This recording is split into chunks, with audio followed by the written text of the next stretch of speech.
ফেনীতে বাংলাদেশ কৃষক লীগে 53তম প্রতিষ্ঠাবার্ষিকী উদযাপিত হয়েছে আজ। দেশে কৃষি উন্নয়ন এবং কৃষকের স্বার্থ রক্ষার জন্য জাতির পিতা বঙ্গবন্ধু শেখ মুজিবুর রহমান 1972 সালে 19 এপ্রিল বাংলাদেশ কৃষক লীগ প্রতিষ্ঠা করেন।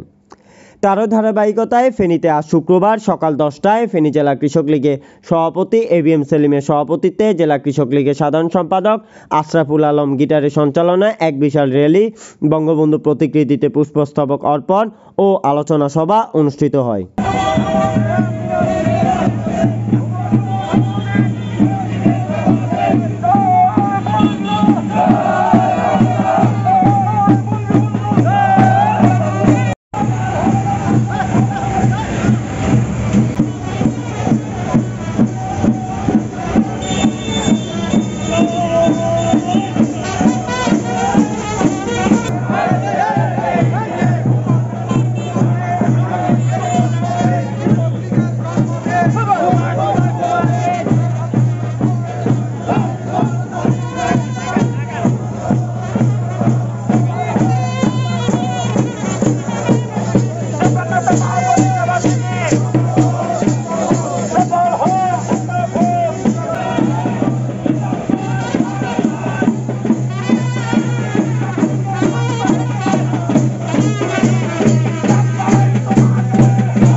উক্ত অনুষ্ঠানে প্রধান অতিথি হিসেবে উপস্থিত ছিলেন ফেনী জেলা আওয়ামী লীগের সভাপতি অ্যাডভোকেট হাফেজা আহমেদ।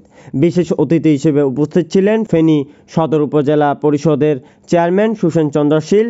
আরও উপস্থিত ছিলেন ফেনী সদর উপজেলা পরিষদের ভাইস চেয়ারম্যান একে শহীদুল্লাহ খন্দকার, জেলা কৃষক লীগের কৃষি ও সমবায় বিষয়ক সম্পাদক জামাল উদ্দিন ছুট্টু।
সম্পূর্ণ হওয়ার জন্য যে দেশের শতকরা 90 লাখ কৃষক সেই দেশটাকে কৃষিতে স্বনির্ভর হওয়ার জন্য করে একটু একটু করে আজকে এই 53তম বছরে সুপ্রতিষ্ঠিত।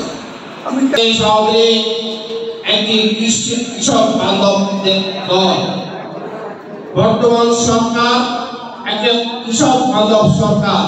কৃষকের কল্যাণে, কৃষির কল্যাণে বর্তমান সরকার বিভিন্ন পর্যায়ে কাজ করে যাচ্ছে। আমি কৃষক পরিবারের একজন সন্তান, আমি আপনাদের সাথে থাকি সুখে দুঃখে ভালো মন্দে আপনাদের সাথে থাকি। আমি কাজ করার ঘোষণা দিয়ে আজকে আমাকে আবারও এখানে আমন্ত্রণ জানানোর জন্য কৃষক লীগের প্রতি কৃতজ্ঞতা জানিয়ে আমার বক্তব্য শেষ করতে চাই। সকলকে আন্তরিকভাবে শুভেচ্ছা এবং অভিনন্দন। আজকের অনুষ্ঠানটা খুব সুন্দরভাবে আমাদের সম্পন্ন হতে পারছে। এছাড়া উপস্থিত ছিলেন জেলা কৃষক লীগের সহসভাপতি হাজী ওবায়দুল হক, সদর উপজেলা কৃষক লীগের সভাপতি মুজিবুর রহমান, পৌর কৃষক লীগের সাধারণ সম্পাদক আবুল বাশার ও 2 নং ওয়ার্ড কৃষক লীগের সভাপতি স্বপন পাল, 2 নং ওয়ার্ড আওয়ামী লীগের সহসভাপতি শহীদ হাজারি।